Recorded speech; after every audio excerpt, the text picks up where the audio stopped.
अस्सलाम वालेकुम। अब हम स्टार्ट करते हैं, कंटिन्यू करते हैं चैप्टर नंबर 9 एम्ब्रियोलॉजी में। पहली वीडियो में हमने उसमें पढ़ा था फेरिंजियल अपरेटस, उसमें हमने पढ़ा था फेरिंजियल आर्चेस होती है, फेरिंजियल ग्रूव, फेरिंजियल पाउचेस और फेरिंजियल मेम्ब्रेन्स। फिर हमने उस वीडियो में देखा था कि ये सारी चीज़ें जो हैं ये फॉर्म कैसे हो रही होती हैं अराउंड फेरिंग्स। और फिर हमने देखा था आर्चेस 5 होती हैं, ग्रूव्स 4 होते हैं, पाउचेस 4 होती हैं, मेम्ब्रेन्स 4 होते हैं। फिर हमने कहा था फेरिंजियल आर्चेस जो है ना, इसके अंदर जो है वो 4 स्ट्रक्चर हैं, उसका हमने टेबल देखा था। ये वाला KLM से जो है वो टेबल था जो कि derivatives of pharyngeal arch components था। इसमें बाकी सारा तो आपने टेबल से ही करना है। ये नर्व्स मैंने आपको बताई थी, ये होती हैं, मसल्स ये होते हैं, ठीक है। फिर स्केलेटल स्ट्रक्चर्स जो उसमें बोन्स और लिगामेंट्स आएंगे, ठीक है, और बोन्स और कार्टिलेजेस, ठीक है। कार्टिलेज यहाँ लिखे नहीं हुए थे तो मैंने लिख लिए हैं, आप अगर नोट डाउन करना चाहते हैं तो कर लें।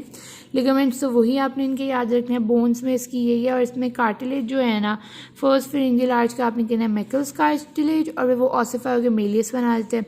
इसी तरह आपने इसमें कहना है रिचर्ड्स कार्टिलेज जो है, फिर वो ऑसिफाई होके ये बोन बना देता है, ठीक है, हायोइड बोन और टेम्पोरल बोन और स्टेपीज वगैरह। और भाई यहाँ पर तो वही कार्टिलेजेस लिखे हुए हैं, तो ठीक है। ये तो इसमें स्टेबल से आपने याद करना था। और मैंने आपको कहा था कि जो फेरिंजियल आर्चेस है ना, ये मसल, स्केलेटल स्ट्रक्चर और लिगामेंट्स तो खुद बनाती हैं फेरिंजियल आर्चेस, ठीक है। लेकिन ये जो क्रेनियल नर्व्स हैं ना, ये बनते नहीं हैं इन आर्चेस में। ये चीज़ें तो इन आर्चेस में बनती हैं, ये नर्व्स और आर्टरीज ये इन आर्चेस में बनती नहीं है, ये इन आर्चेस को सप्लाई करती हैं, ठीक है। इसी तरह फर्स्ट आर्च को ट्राइजेमिनल नर्व, सेकंड आर्च को फेशियल नर्व, थर्ड आर्च को ग्लॉसोफेरिंजियल नर्व और फोर्थ और सिक्स्थ आर्च को superior laryngeal branch of vagus nerve और recurrent laryngeal branch of vagus nerve supply करती हैं, ठीक है। अब आर्टरीज मैंने नहीं की थी, तो आर्टरीज में लिखी नहीं हुई, लेकिन मैंने लिखी हैं, तो अगर आप नोट डाउन करना चाहते हैं ये भी आप कर सकते हैं।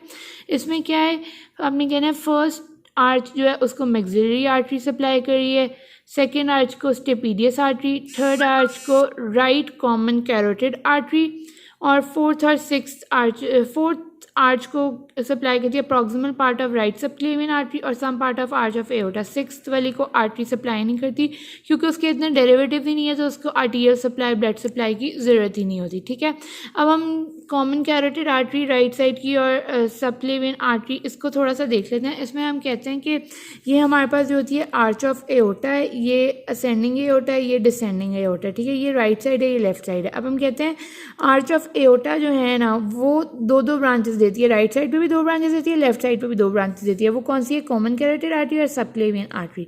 और राइट साइड पे भी यही देती है, कॉमन कैरोटिड आर्टरी और सबक्लेवियन आर्टरी। लेकिन डिफरेंस क्या होता है कि लेफ्ट साइड पे वो डायरेक्ट ब्रांचेस देती है कॉमन कैरोटिड आर्टरी और सबक्लेवियन आर्टरी की, लेकिन राइट साइड पे वो एक ट्रंक बनाती है, ब्रेकियोसेफेलिक ट्रंक, और फिर उसके बाद वो देती है कॉमन कैरोटिड आर्टरी और सबक्लेवियन आर्टरी। तो इसमें हमने जब बताया कि थर्ड वाली को जो है वो right common carotid artery supply करती है, तो ये थर्ड वाली आर्च को राइट कॉमन कैरोटिड आर्टरी, और फिर इसी के साथ जो है फोर्थ वाली को वो हमने कहा proximal part of subclavian, right subclavian artery, तो इसी का ही प्रॉक्सिमल पार्ट और थोड़ा सा part of arch of aorta. तो मतलब ये जो है ना, हमारे पास राइट साइड की कॉमन कैरोटिड आर्टरी और सबक्लेवियन आर्टरी जो है हमें सब और आर्च ऑफ एओर्टा सप्लाई करती है थर्ड और फोर्थ आर्चेस को, ठीक है। तो ये मेन इसकी आर्टीरियल सप्लाई थी। अब हमने जो था ना, अब हमें इन डायग्राम्स में देख लिया था कि फेरिंजियल आर्चेस जो हैं हमारे पास वो होती हैं हमारे पास 5, मतलब 1, 2, 3, 4 और फिफ्थ वाली रिग्रेस हो जाती है, सिक्स्थ वाली आर्च होती है फेरिंजियल आर्च, ठीक है। और अब उनके डेरिवेटिव भी हमने देख लिए, मसल्स, लिगामेंट्स, आर्टरीज और नर्व्स उसको क्या सप्लाई करती हैं, मसल्स, लिगामेंट्स, उसके हमने देख लिए। अब हमने देखनी है फेरिंजियल ग्रूव्स। हमने फेरिंजियल ग्रूव का क्या बताया था, वैसे तो ये टोटल 4 होते हैं, लेकिन क्या होता है कि जो सेकंड फेरिंजियल आर्च है ना, वो ओवरग्रोथ कर देती है, जिसकी वजह से सेकंड, थर्ड और फोर्थ फेरिंजियल ग्रूव है वो सर्वाइकल साइनस में कन्वर्ट हो जाता है, और सर्वाइकल साइनस फिर आगे किस में कन्वर्ट हो जाता है, सर्वाइकल वेजिकल में, ठीक है। सर्वाइकल साइनस खुद एक ओपनिंग होती है और सर्वाइकल वेजिकल जो है बंद हो जाती है वो ओपनिंग, और ये जो है ना, इसकी वजह से ना बहुत से बर्थ डिफेक्ट्स होते हैं कि अगर सर्वाइकल साइनस ओपन रह जाए तो इसके कुछ बर्थ डिफेक्ट्स होंगे, मतलब कि नेक रीजन में, क्योंकि ये नेक रीजन में है ना सर्वाइकल साइनस, तो ये जब सर्वाइकल वेजिकल में कन्वर्ट हो जाए तो फिर उसके बाद ये ऑब्लिटरेट हो जाते हैं, ख़त्म हो जाता है। लेकिन अगर सर्वाइकल साइनस ओपन रहेगा तो क्या होगा कि हमारी नेक से कोई फ्लूइड निकलना शुरू कर जाएगा या कुछ इस तरह होगा, और अगर सर्वाइकल वेजिकल ऑब्लिटरेट नहीं हुआ तो हमारे पास एक ट्यूब सी बन जाएगी नेक में, ठीक है ना। तो ये चीज़ें ना डिफेक्ट्स होती हैं, एम्ब्रियोलॉजिकली बेबी में डिफेक्ट्स होंगे जब ये फ्यूज़ नहीं कर पाएंगे या फिर जो है ना ये ऑब्लिटरेट नहीं करेंगे, अपना काम नहीं करेंगे, तो ये बर्थ डिफेक्ट्स हमारे अंदर आ जाते हैं, ठीक है। लेकिन हमें वैसे जो नॉर्मल होता क्या है, नॉर्मल में फर्स्ट फेरेंजियल ग्रूव होता है और जो second third fourth pharyngeal groove है वो सर्वाइकल साइनस में कन्वर्ट हो जाता है, जो कि सर्वाइकल वेसिकल में कन्वर्ट हो जाता है और वो फिर ऑब्लिटरेट कर जाता है, ठीक है ना। अब हमने देख लिए थे फेरेंजियल आर्चेस के डेरिवेटिव, फिर हमने फेरेंजियल आर्चेस के डेरिवेटिव देख लिए। अब फेरेंजियल ग्रूव के अगर वो डेरिवेटिव बताइए या फिर बताएं कहेंगे फेरेंजियल ग्रूव का क्या हुआ, तो उसमें क्या बताओगे, तो आप क्या कहोगे कि जो फर्स्ट फेरेंजियल ग्रूव है वो बना देता है एक्सटर्नल अकॉस्टिक मीएटस, ठीक है, इस तरह ये देखें डायग्राम में नज़र आ सकता है। और जो सेकंड थर्ड और फोर्थ फेरेंजियल ग्रूव है वो सर्वाइकल वेसिकल में कन्वर्ट हो गया सर्वाइकल साइनस में, सर्वाइकल साइनस से सर्वाइकल वेसिकल में, और सर्वाइकल वेसिकल फिर ऑब्लिटरेट हो जाता है। तो हमने फेरेंजियल आर्चेस भी पढ़ ली, फेरेंजियल ग्रूव्स भी पढ़ लिए, ठीक है। अब हम देखते हैं फेरेंजियल मेम्ब्रेन। फेरेंजियल मेम्ब्रेन की हमने क्या कहा था, उसकी भी हमने कहा था कि 4 लेयर्स ही होती हैं, लेकिन अब फेरेंजियल मेम्ब्रेन जो है ना खुद इटसेल्फ, ये देखें, ये हमने कहा था ये तो हमारे पास फेरेंजियल ग्रूव से हो गया, फेरेंजियल आर्चेस हो गई। अब फेरेंजियल मेम्ब्रेन क्या है, उसकी 4 तो ज़रूर होती हैं लेयर्स, लेकिन वो क्या कहती है खुद भी मेम्ब्रेन है, तो एक और क्या करेगी, मेम्ब्रेन ही बनाएगी। फेरेंजियल मेम्ब्रेन थी क्या कि वो एक इधर से ग्रूव आ रहा था, इधर से पाउच आ रहा था, उसके बीच में थोड़ी सी जगह जब रह जाती थी ना, उस मीज़ेनकाइम रह जाता था, उसको हम कहते हैं फेरेंजियल मेम्ब्रेन। अब फेरेंजियल मेम्ब्रेन खुद इटसेल्फ मेम्ब्रेन है, तो वो मेम्ब्रेन ही बनाएगी, तो वो क्या बनाएगी, वो बनाएगी अब टिम्पेनिक मेम्ब्रेन। तो फर्स्ट फेरेंजियल मेम्ब्रेन जो है वो टिम्पेनिक मेम्ब्रेन बनाएंगे, मतलब कि ये दोनों आपस में फ्यूज़ हो जाएंगे और टिम्पेनिक मेम्ब्रेन बनाएगी। फिर ये एक्सटर्नल अकॉस्टिक मीएटस किससे बना था, फेरेंजियल ग्रूव से। अब हमने फेरेंजियल ग्रूव के डेरिवेटिव देख लिए, फेरेंजियल आर्चेस के देख लिए, फेरेंजियल मेम्ब्रेन के देख लिए।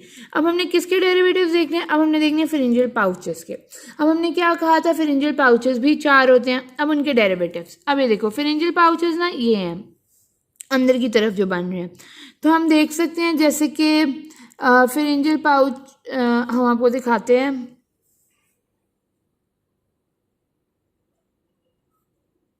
ये देखो फेरेंजियल पाउच जो है ना वो फेरिंग्स के अंदर बनेगा, बाहर की तरफ ये ग्रूव थी एक्टोडर्म से। अब एंडोडर्म से जो बनेगा ना, एंडोडर्म कौन सी थी, ये वाली येलो वाली, पिंक वाली तो मीज़ेनकाइम थी ना, येलो वाली। तो कौन से पाउचेस बनेंगे, फेरेंजियल पाउच, ये पहला वाला फर्स्ट फेरेंजियल पाउच है, ये वाला, ये सेकंड फेरेंजियल पाउच है, ये थर्ड फेरेंजियल पाउच है, और ये फोर्थ फेरेंजियल पाउच है। अब हम क्या कहते हैं, फर्स्ट फेरेंजियल पाउच से बनती है ट्यूबोटिम्पैनिक रिसेस।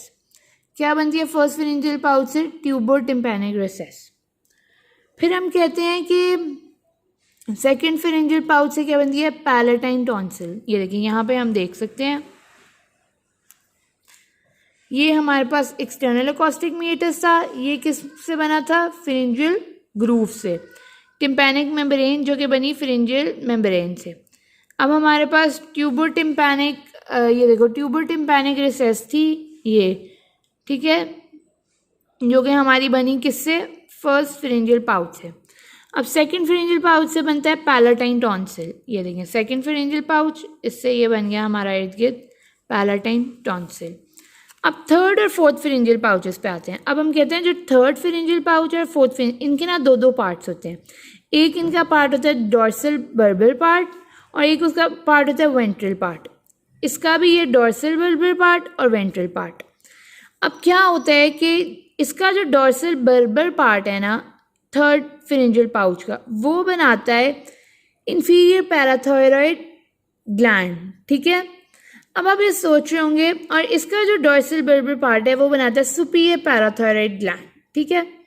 अब आप लोग ये सोच रहे होंगे कि सुपीरियर पैराथायरॉयड ग्लैंड तो ऊपर होता है और इन्फीरियर पैराथायरॉयड ग्लैंड तो नीचे होता है, लेकिन सुपीरियर वाला बन फोर्थ से रहा है, फोर्थ पाउच नीचे, और थर्ड वो वाला जो है इन्फीरियर वाला थर्ड से बना, थर्ड पाउच ऊपर है, ये कैसे हो गया।